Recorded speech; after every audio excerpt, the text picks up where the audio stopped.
اللہ کے رسول صلی اللہ تعالی علیہ وسلم نے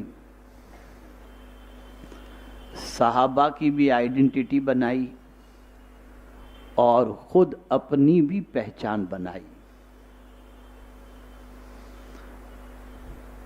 بہت سارے لوگ پہچانے جاتے ہیں اپنی مختلف ڈگریوں کی بنیاد پر۔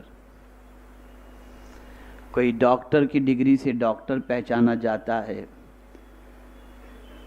اگر کوئی پروفیسر ہے تو پروفیسر کی حیثیت سے اس کے ٹائٹل سے وہ پہچانا جاتا ہے، اگر کوئی سائنسداں ہے تو سائنسداں کی حیثیت سے وہ پہچانا جاتا ہے، اگر کوئی فقیہ ہے تو فقیہ کی حیثیت سے پہچانا جاتا ہے، اگر کوئی حافظ قرآن ہے تو حافظ قرآن کی حیثیت سے پہچانا جاتا ہے۔ جو علم اس کے پاس ہے اس علم کے ذریعے اس کی شناخت ہوتی ہے۔ لیکن اللہ اکبر، جب میں پیغمبر رحمت صلی اللہ تعالی علیہ وسلم کی حیات طیبہ دیکھتا ہوں تو میری عقل دنگ رہ جاتی ہے۔ آپ نبی ہیں لیکن اپنی نبوت کے ذریعے پہچان سے پہلے ایک نئی پہچان اپنی دنیا کے سامنے پیش کرتے ہیں، اور وہ اتنی طاقتور پہچان تھی اور اتنی ایفیکٹو پہچان تھی کہ اس زمانے کے سارے لوگ حضور کی اس پہچان کے معترف بھی تھے، اور حضور صلی اللہ علیہ وسلم کو ان اوصاف ہی کے ذریعے پہچانتے تھے۔ آقا کریم صلی اللہ تعالی علیہ وسلم کو جب رب قدیر جل جلالہ نے دعوت اسلام پیش کرنے کا حکم دیا اور رسول رحمت صلی اللہ تعالی علیہ وسلم لوگوں کو سب سے پہلی مرتبہ اللہ کی طرف دعوت دینے کے لیے کوہ صفا پر پہنچے، تو آپ جانتے ہیں کیا وہاں پہنچنے کے بعد رسول رحمت صلی اللہ علیہ وسلم نے فوراً دعوت اسلام پیش کی یا کوئی اور طریقہ اپنایا؟ اسے اچھی طریقے سے آپ سمجھیں اور اس سبق کو آج یہاں سے یاد کر کے اٹھیں اور دل و دماغ میں بٹھا کر اٹھیں۔ پیغمبر رحمت صلی اللہ علیہ وسلم پہاڑی پر کھڑے ہوئے، اور پہاڑ پر کھڑے ہونے کے بعد اپنی قوم سے خطاب فرماتے ہیں، روسا سے خطاب فرماتے ہیں کہ اگر میں اس وقت یہ کہوں کہ پہاڑ کی اس جانب سے ایک لشکر تم پر حملہ آور ہونے والا ہے تو تم اس سلسلے میں میری بات کی تصدیق کرو گے یا تکذیب کرو گے، یا تمہارا اس سلسلے میں مشورہ کیا ہوگا، تمہاری رائے کیا ہوگی؟ آپ جانتے ہیں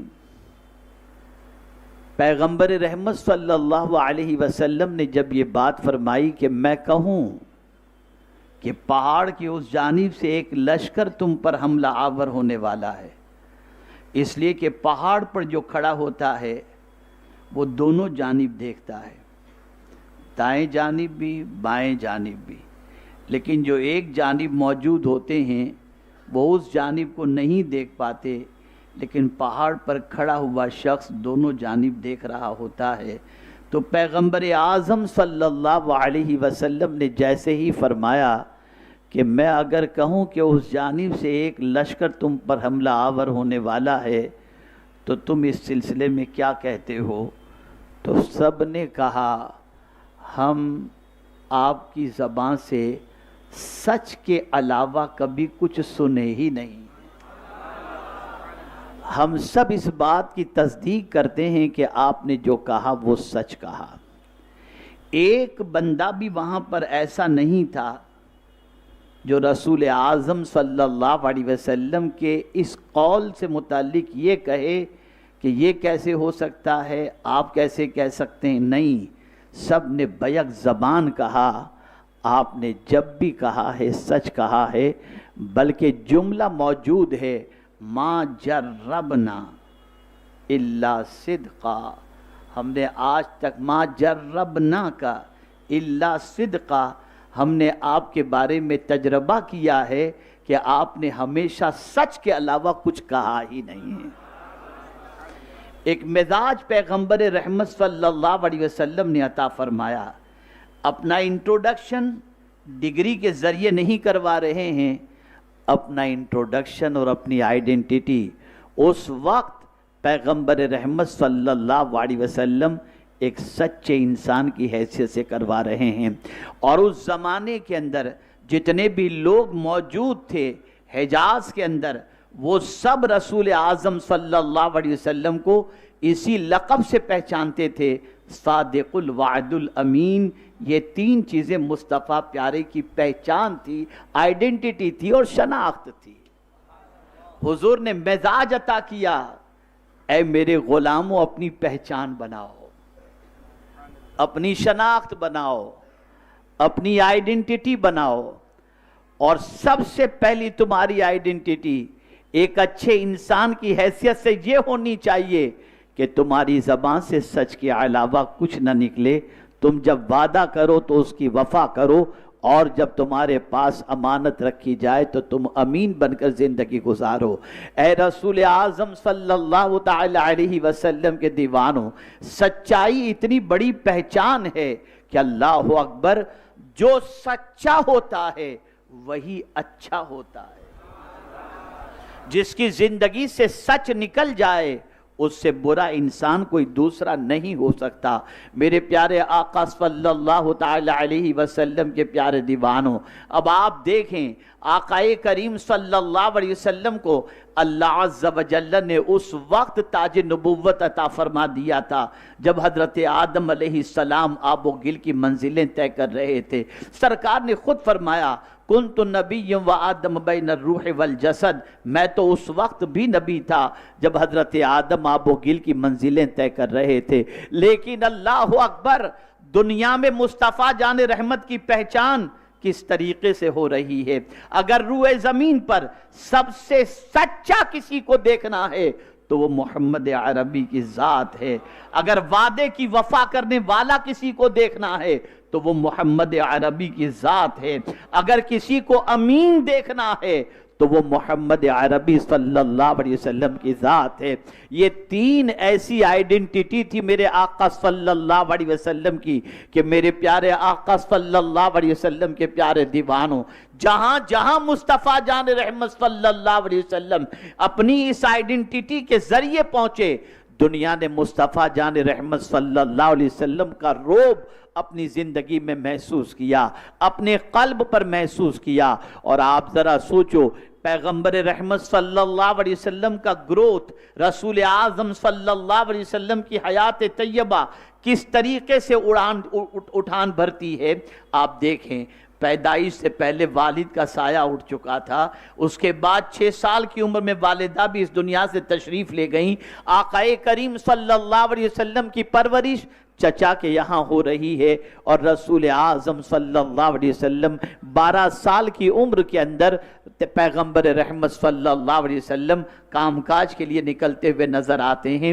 25 سالہ عمر کے اندر رسول اعظم صلی اللہ علیہ وسلم ملکہ تجار کے ساتھ شادی کرتے ہوئے نظر آتے ہیں۔ میں آپ سے پوچھنا چاہتا ہوں، کیا چیز دیکھی تھی حضرت ام المؤمنین خدیجۃ الکبریٰ رضی اللہ تعالی عنہ نے حضور صلی اللہ علیہ وسلم کی حیات طیبہ میں؟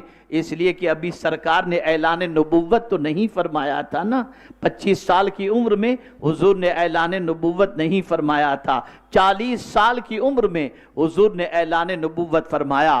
وہ ملکہ تجار، وہ ام المؤمنین حضرت خدیجۃ الکبریٰ رضی اللہ تعالی عنہ، جو طیبہ بھی تھیں، طاہرہ بھی تھیں، مکے میں سب سے بڑی تاجرہ بھی تھیں، دولت کی بے پناہ فراوانی بھی تھی، بہت سارے اس انتظار میں تھے کہ ہمارے پیغام کو حضرت خدیجۃ الکبریٰ قبول کر لیں، لیکن اللہ اکبر، بے شمار پیغام کے پہنچنے کے باوجود کسی کے پیغام کو انہوں نے قبول نہیں کیا، لیکن مصطفیٰ جان رحمت صلی اللہ علیہ وسلم جو ان کا سامان تجارت لے کر ملک شام تجارت کے لیے تشریف لے گئے، اپنے خادم سے پوچھا جو ساتھ میں گیا تھا، ذرا یہ بتاؤ تم نے سفر میں محمد کو کیسا پایا؟ تم نے سفر میں کیسا پایا؟ اس نے برجستہ کہا، ان سے زیادہ سچ بولنے والا میں نے کسی کو نہیں دیکھا، ان کے جیسا با اخلاق میں نے کسی کو نہیں دیکھا، ان کے جیسا دیانتدار میں نے کسی کو نہیں دیکھا، ان کے جیسا سنجیدہ میں نے کسی کو نہیں دیکھا، ان کے جیسا لوگوں کی ہمدردی رکھنے والا میں نے کسی کو نہیں دیکھا۔ اللہ اکبر! جب اتنی ساری خوبیاں حضرت خدیجۃ الکبریٰ رضی اللہ تعالیٰ عنہ نے سنی تو اس کے بعد اپنی طرف سے رشتہ پیش کر دیا۔ اللہ اللہ! آپ ذرا سوچئے اور اندازہ لگائیے، آقائے کریم صلی اللہ علیہ وسلم نے اس وقت اپنی پہچان کیا بنائی؟ سچائی بنائی، امانتداری بنائی، دیانتداری بنائی، اچھے اخلاق بتائے، اور دنیا کے ہر وہ شخص کو جو بظاہر دولت کے اعتبار سے اپنا دامن خالی رکھتا ہو اسے درس دیا، اگر تیرے دامن کے اندر مال و زر نہ بھی ہو لیکن اگر تیرے دامن کے اندر سچائی ہے، اگر تیرے دامن میں اخلاق ہے، تیرے دامن میں دیانتداری ہے تو سن لے، تو وہ مقام حاصل کر سکتا ہے جو بڑی بڑی ڈگری رکھنے والے بھی حاصل نہیں کر سکتے۔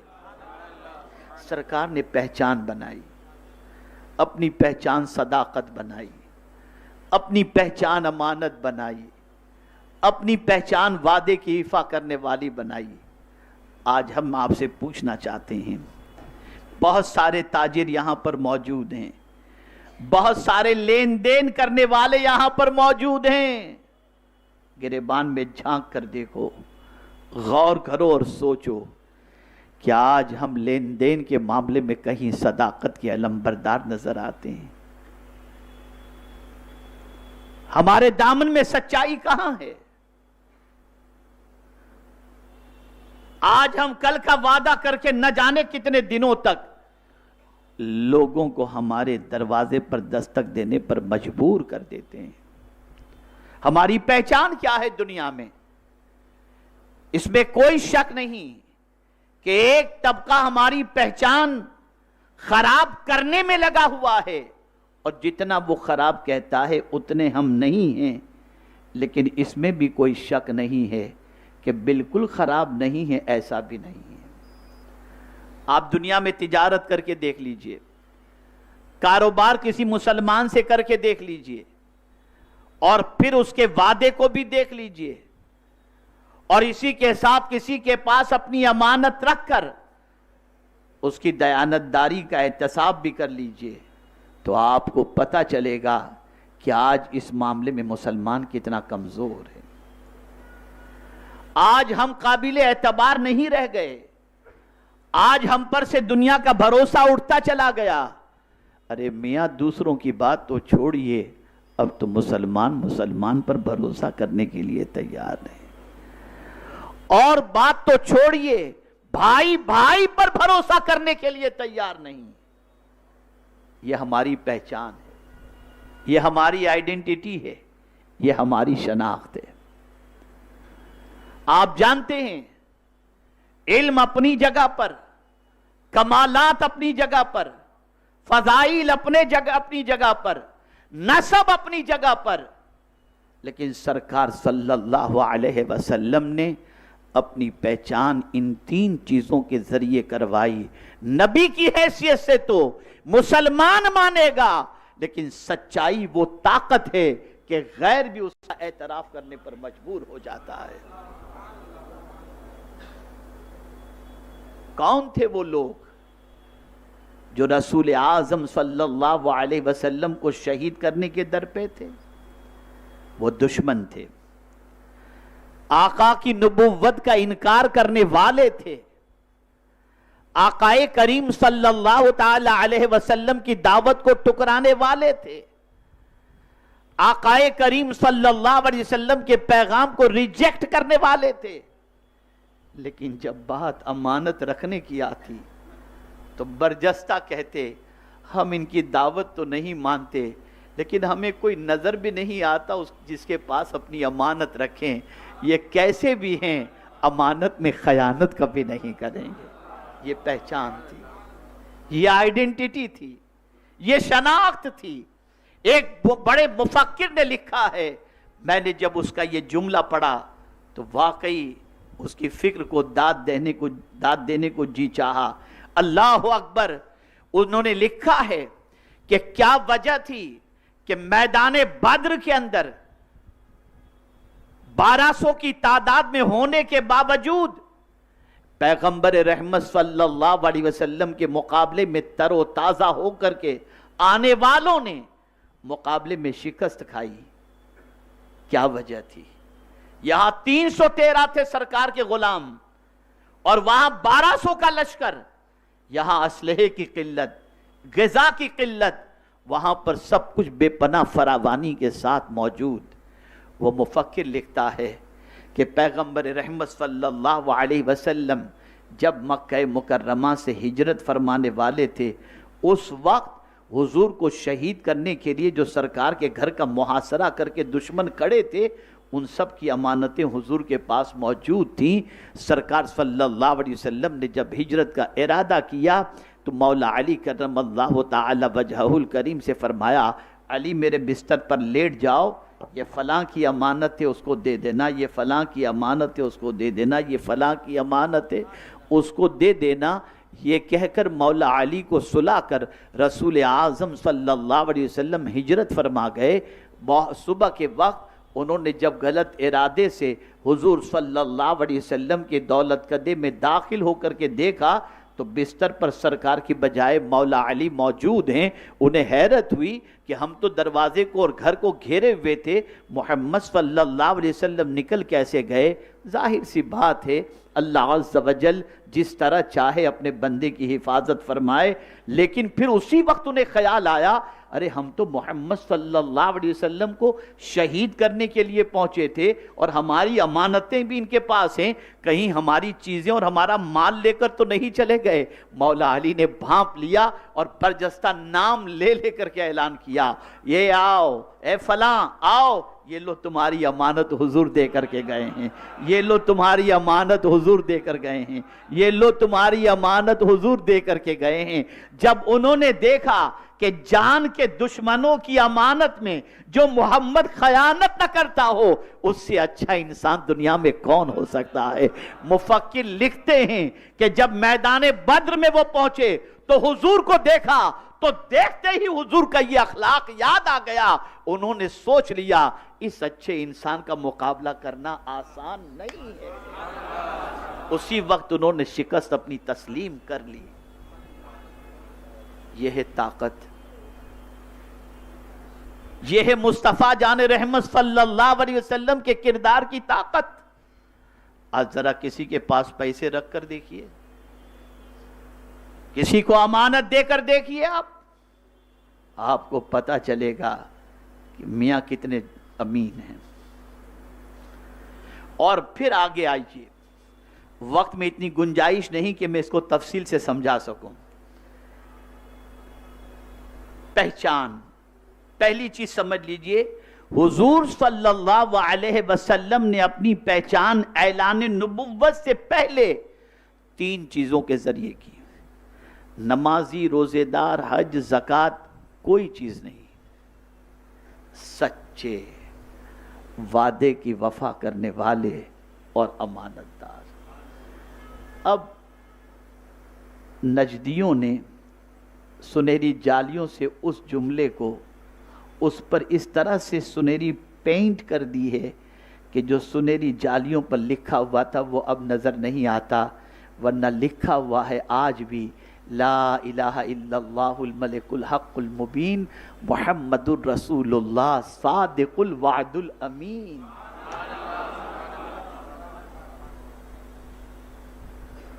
اور سچائی ایسا وصف ہے کہ جتنے بھی انبیاء اس فرش گیتی پر تشریف لائے، اللہ نے سب کو صداقت کا علم بردار بنایا۔ وَاذْكُرْ فِي الْكِتَابِ اسماعیل اِنَّهُ كَانَ صِدِّيقًا نَبِيًّا۔